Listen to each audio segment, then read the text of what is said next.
Welcome to Operations Research. Today, we are diving into the Minimax-Maximin principle. Imagine you are making a crucial business decision, but you have a smart competitor actively trying to ruin your plans. How do you make the best choice? This principle gives us the mathematical foundation to survive and thrive in exactly those worst case scenarios.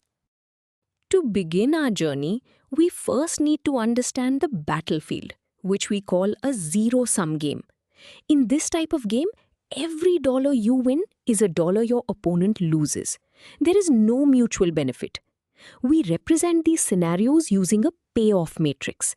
The golden rule here is that the numbers inside the grid always show the rewards for player 1, who chooses the rows. Therefore, player 1 wants these numbers to be as large as possible, while player 2, choosing the columns, wants them to be as small as possible. Now that we understand the matrix, let us look at how player 1 thinks. Player 1 is cautious and knows player 2 is smart. So for every choice or row player 1 can make, they look at the absolute worst case scenario, which is the smallest number in that row. Once they find the worst outcome for every single row, they pick the choice whose worst outcome is the least damaging. In other words, they choose the maximum of those minimums. This guarantees a baseline level of success, no matter what the opponent does. This cautious strategy translates beautifully into a mathematical formula. The symbol Aij represents the payoff value for a specific row and column. The inner part of the formula, min over j, means we scan across all columns to find the smallest value in a specific row.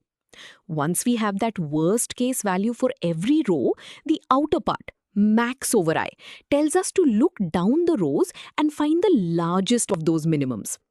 If the payoff values increase, player 1's guaranteed baseline also increases.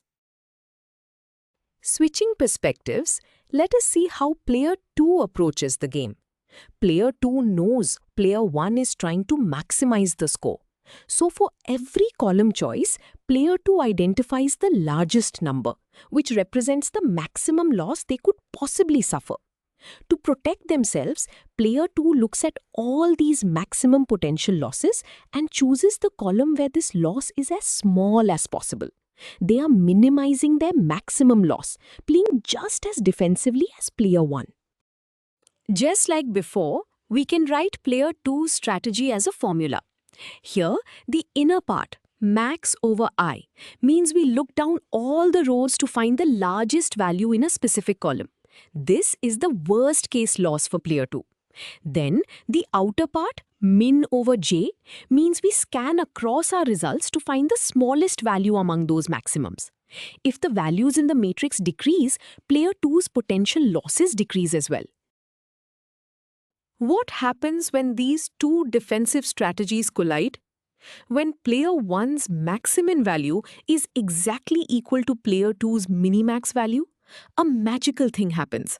The game reaches a state of perfect equilibrium, known as a saddle point.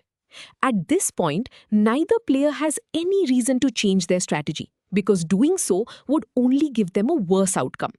The payoff value at this exact equilibrium point is called the value of the game. Mathematically, a saddle point exists when our two previous formulas equal each other.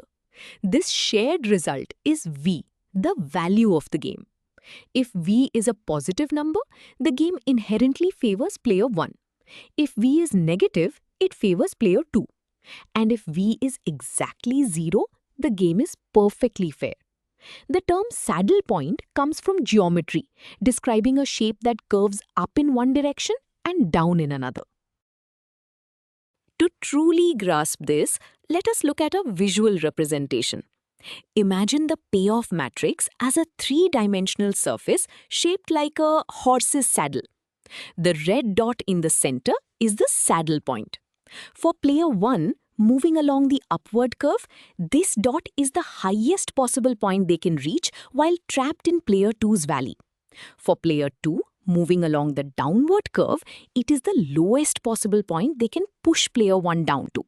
It is the safest place for both. Now that we have the theory, let us solve a concrete example. We have a 3 by 3 game. Player 1 has 3 rows, player 2 has 3 columns. We start by applying the Maximin principle for player 1. We look at the first row and find the smallest number, which is 2. For the second row, the worst case scenario is 4. And for the third row, the minimum payoff is 3. These are player 1's worst case scenarios. Continuing with player 1, they now look at those 3 minimums, 2, 4 and 3. They want the best of the worst, so they choose the maximum, which is 4. This means player 1 will choose row 2. Now we switch to player 2's perspective. We find the maximum value in the first column, which is 8. The maximum in the second column is 9. And the maximum in the third column is 4. These are player 2's worst case losses. Finally, player 2 looks at their worst case losses, 8, 9 and 4. To minimize their loss, they choose the smallest number, which is 4, leading them to play column 3. Notice what happened here. Player 1's Maximin value is 4 and player 2's Minimax value is also 4. Because they match exactly, we have found a saddle point. The optimal strategy is locked in and player 1 will consistently win 4 units from player 2. But what happens if the Maximin value does not equal the Minimax value? In these cases, there is no saddle point, meaning no single pure strategy works perfectly. If one player becomes predictable, the other will immediately change tactics to exploit them, leading to an endless cycle of outsmarting each other. To solve this, players must use mixed strategies, where they randomize their choices based on specific probabilities, much like bluffing in poker. The true value of such a game will always fall between the Maximin and Minimax values. Let us see this in action with a smaller 2 by 2 game. Row 1 has values 5 and 1. Row 2 has 3 and 4. We apply the exact same principles. For player 1, the minimum of row 1 is 1 and the minimum of row 2 is 3. Player 1 chooses the maximum of these minimums, which is 3. So player 1's Maximin value is 3. Now for player 2, the maximum of the first column is 5. And the maximum of the second column is 4. Player 2 chooses the minimum of these maximums, which is 4. So player 2's minimax value is 4.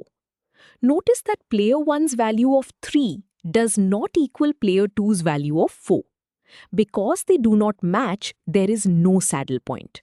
This proves mathematically that both players must rely on mixed strategies to proceed.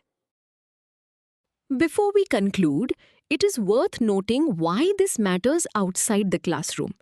The Minimax-Maximin principle is incredibly important in the real world because it provides a mathematically sound way to make decisions in hostile environments. Generals use it in military logistics to deploy troops. Companies use it during aggressive price wars to avoid catastrophic losses. It is even the foundational logic behind artificial intelligence in board games. When a computer plays chess against you, it is using this exact algorithm.